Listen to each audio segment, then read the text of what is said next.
to the distinguished rank. Thank you very much, Mr. Chairman. Let me go back to my opening statement.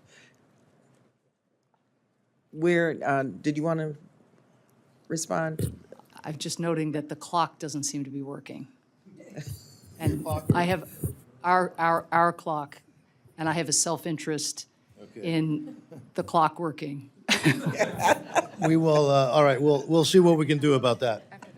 Okay, actually, and because, you know, one of the privileges of being a chair and ranking member is that the clock works to our advantage. So, Let's see if I can reclaim some of your time. As I mentioned, Madam Administrator, in my opening statement, we're really failing to invest adequately in our diplomacy and our development toolkits. The recently passed fiscal 2024 SFOBS bill cut development assistance and economic support funds by about 10% each. Now, how are you able to make the case for development both within the administration and publicly if, in fact, these cuts continue? What new public arguments are you making to build, I guess, broader public and political support? And finally, again, going to the defense budget, we increased the Pentagon spending by $27 billion last year. That's almost as big as USAID's fiscal 25 budget request, I believe roughly around $28 billion.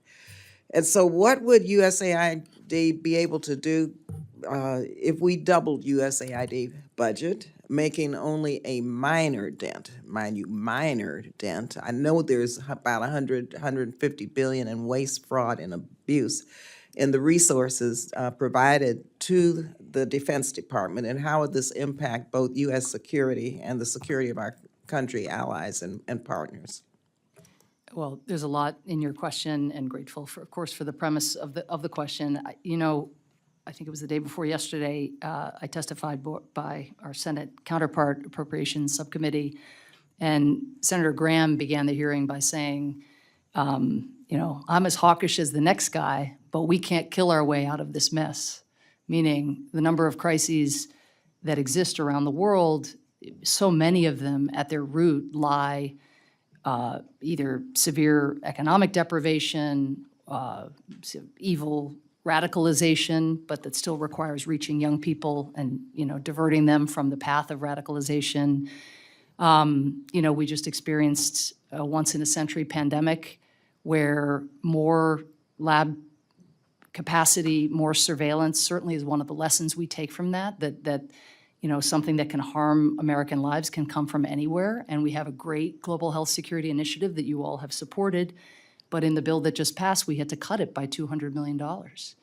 And that's, you know, I know COVID is receding, you know, but not for those families who lost loved ones. And we just, you know, can't know precisely where the next threat to American health is going to come from, but we can diversify our portfolio and really make investments with other countries, leveraging those investments to get other countries to do more as well. So I think, again, to your point, we need to make the case in terms of the security and the welfare of the American people. I gave some examples at the top about our economic interest as well in you know, enhancing regulatory environments for American companies to invest, enhancing trade, fighting corruption, so more of the proceeds actually go, you know, to the people in these countries. But, you know, I do hear a lot up here rightly about geopolitical competition as well with the PRC. And, you know, you ask if we could double our budget, I mean, I would be able to meet, I think, much more of the demand signal that we are getting to be the preferred partner. We are the partner of choice. There is a ton of buyer's remorse because of the consequences of the Belt and Road Initiative in terms of debt distress.